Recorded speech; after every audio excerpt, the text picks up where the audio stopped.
когато решаваме проблема с идеалната баня, може би трябва да задаваме двата въпроса. За кого е банята, но преди него е какво е банята. Задавайки тия два въпроса, имаме много различни отговори. Колкото към банари, толкова гледни точки. Това е плана на банята, като тук се вижда, че преградната стена между спалната и банята е стъклена витрина. Тази баня е реален проект, да си призная честно. Вдъхновение почерпих от самия живот. Понеже на дизайнерите, на нас дизайнерите винаги се налага или почти винаги се налага да влезем след като архитектите са решили пространствата, ние се съобразяваме с почти готовата архитектурна подложка и имаме право на дребни корекции, евентуално. Така че зонирането на самата баня вече беше подадено от проектант на обекта. Моя принос е само в улекотяването на преградните стени, вкарването на витрините и други номерца, чисто дизайнерски, които да вкарат малко повече атмосфера. Това е една камера отгоре. Може да се проследи логиката на зониране на пространствата и функционалните зони. На въпроса какво е банята, аз бих отговорил една красива функция. Банята е едно съоръжение, което е част от едно друго голямо пространство и тя трябва да се впише хармонично в останалата част на жилищния интериор. Така че тя не може да бъде решавана самоцелно на парче индивидуално, но трябва да се работи с останалата част на интериора. И когато отговорим на други въпрос за кого е банята, вече тя трябва да бъде съобразена и с вкусовете и, както казаха в презентацията, психологическите нужди и изисквания на самите потребители.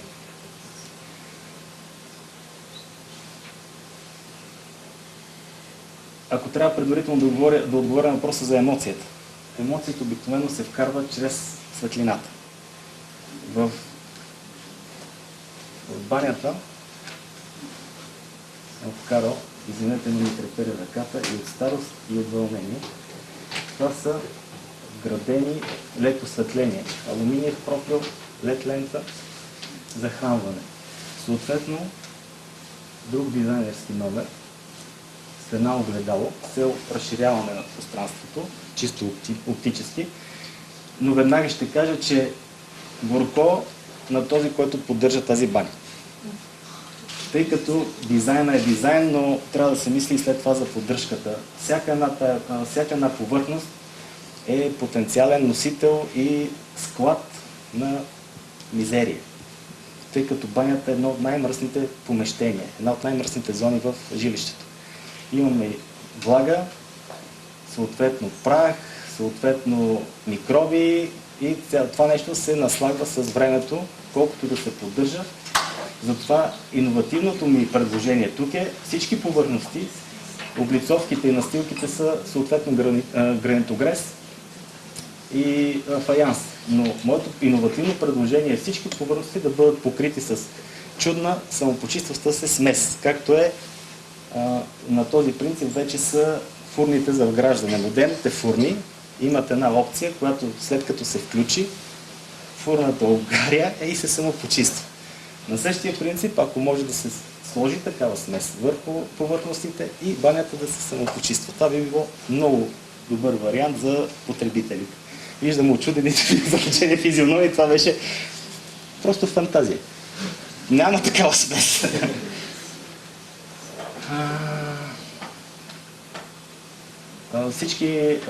Използвал съм най-различни серии на Идеал Стандарт, тъй като аз също съм на мнение, че те много добре могат да се комбинират помежду си, но също не мога да ги цитирам по памет.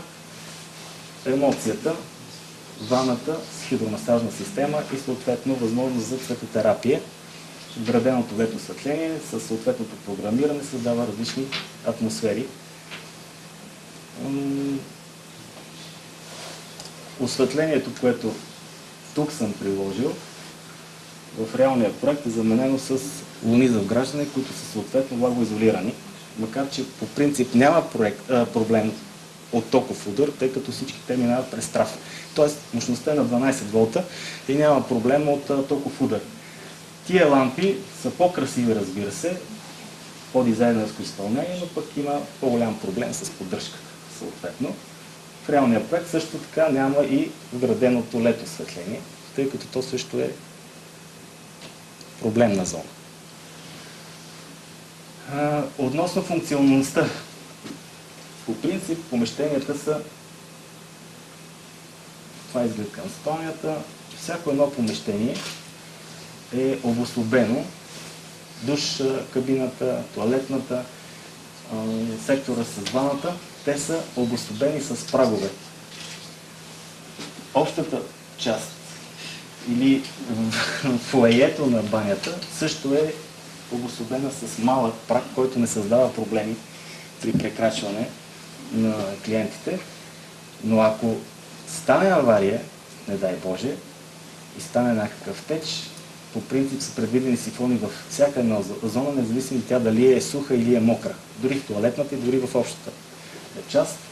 В банята съответно е предвиден по-голям наклон, оттича към линеен сифон. Сифон има и около ваната.